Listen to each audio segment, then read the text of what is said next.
الحمد للہ رب العالمین والصلاة والسلام علی رسول الکریم۔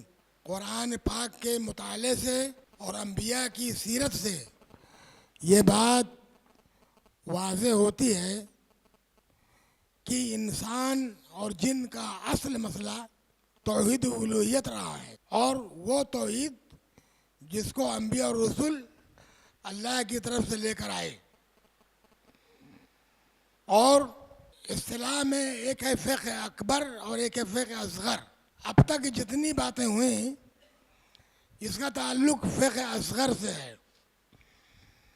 میں جو کچھ عرض کروں گا اس کا تعلق فقہ اکبر سے ہے، یعنی عقیدے سے ہے۔ رزق کے بارے میں، روزی کے بارے میں اللہ تبارک و تعالیٰ کا فرمان ہے کہ ما من دابۃ الا علی اللہ رزقها۔ اللہ رب العزت کا کائناتی نظام ہے کہ ہر نفس کو اس کا رزق، اس کا حصہ ملے گا، اور یہ فقہ الاقلیات آدم علیہ السلام کے وقت سے موجود ہے اور قیامت تک موجود رہے گا۔ انبیاء جب بھی آئے ان کے ماننے والے ہمیشہ اقلیت میں رہے، اور ان کی تاریخ بھی کلام پاک میں موجود ہے۔ نبی اکرم صلی اللہ علیہ وسلم نے 13 سال گزارے جو اقلیت مکے میں تھی، اس کے سامنے جو مسائل تھے اس کو اگر غور سے دیکھا جائے اور اس کا مطالعہ کیا جائے تو کل کا خلاصہ یہ ہے کہ چاہے آپ اقلیت میں ہوں چاہے اکثریت میں ہوں، ہمارا بنیادی مسئلہ توحید کو سمجھنا اور توحید پر رہنا اور شرک سے دوری، اور یہ چیز رسالت محمد صلی اللہ علیہ وسلم پر عمل کر کے ہوگی۔ آج ہندوستان میں اتنی بڑی اکثریت مسلمانوں کی ہے جس کو اقلیت کہا جاتا ہے۔ یہاں جب بھی بات ہوتی ہے اقلیتی مسائل کی تو صرف روزی روٹی کی بات ہوتی ہے۔ ملازمت میں ہمارا حصہ ہے، تجارت کا کیا حال ہے، ہمارے لیے سچر کمیٹی کی رپورٹ پیش کی جاتی ہے۔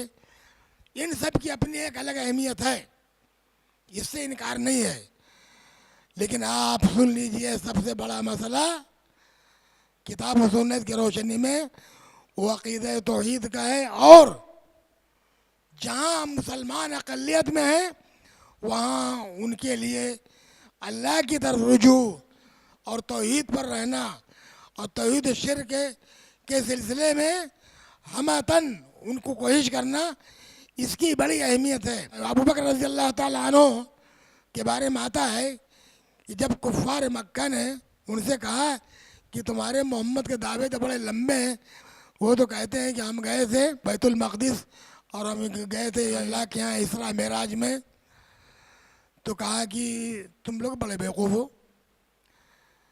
وہ رب جو اپنے محبوب کو اپنے پاس بلا سکتا ہے آسمان پر، مسجد اقصیٰ تک جانے کی کیا پریشانی ہے؟ کہا تم تو انتہائی بودے ہو۔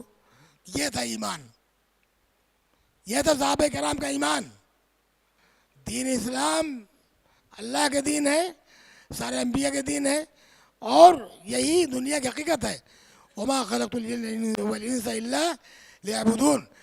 امام ابن باز رحمۃ اللہ علیہ نے 40 سال پہلے مجھ سے پوچھا ہندوستان کے حالات کے بارے میں، اور چونکہ یہاں پر زیادتیاں ہوتی تھیں اور مظلوم مسلمانوں اور فسادات کے بارے میں، تو آخر میں کہتے ہیں کہ وعلى كل الذي جاء غدا يموت فعليكم علم الناس التوحيد والتمييز بين التوحيد والشرك لكي يموت الانسان على التوحيد ولا يموت على الشرك۔ تو اصل یہ ہے کہ جہاں مسلمان کمزور ہیں ان کا تعلق اللہ زیادہ ہونا چاہیے، اور توحید کے مسئلے کو خاص کر کے اس کا زیادہ اہتمام کرنا چاہیے اور اس پر زیادہ توجہ ہونی چاہیے. اس واسطے بھائیوں یہ سارے مسائل انسانی یہ حل ہوں گے اجتماعی طور پر، انفرادی طور پر، اور ہر میدان میں محنت کر کے اور جو وسائل ان کو استعمال کر کے. لیکن سب سے زیادہ جو جس بات کی اہمیت ہے وہ توحید کی ہے.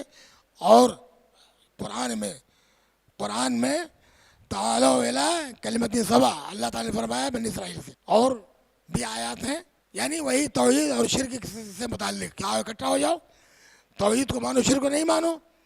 یہاں کا جب طبقہ کہتا ہے کہ بھائی ہمارے یہاں وثن پرستی نہیں ہے اور یہ بھی کہتے ہیں کہ نبی آنے والا ہے، تو ہماری اپنی ذمہ داری ہے کہ ہم یہاں کی تہذیب اور یہاں کی ثقافت، یہاں کی زبان اور یہاں کے مسائل کے سلسلے میں بھی امتیازی طور پر حاصل کریں اور اپنی طاقت بڑھائیں تاکہ ہمارے دین کا صحیح تعارف ہو.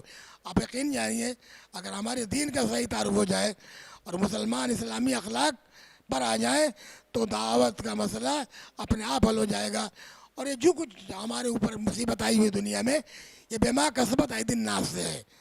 تو اس واسطے اے مشائخ، طلبۃ العلم اور جو طالبات ہیں، ہم لوگوں کو اس کے سلسلے میں غور کرنا چاہیے، اس پر محنت کرنی چاہیے.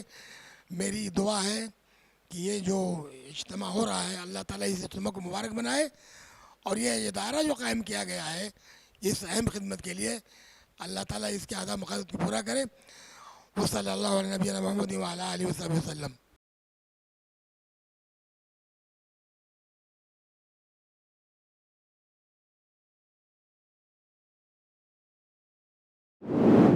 مرسی ٹی وی کے مزید ویڈیوز کے لیے ہمارے چینل کو سبسکرائب کریں اور بیل آئیکن کو ضرور دبائیں. جزاک اللہ خیرا. مرسی ٹی وی، پیغام رحمت.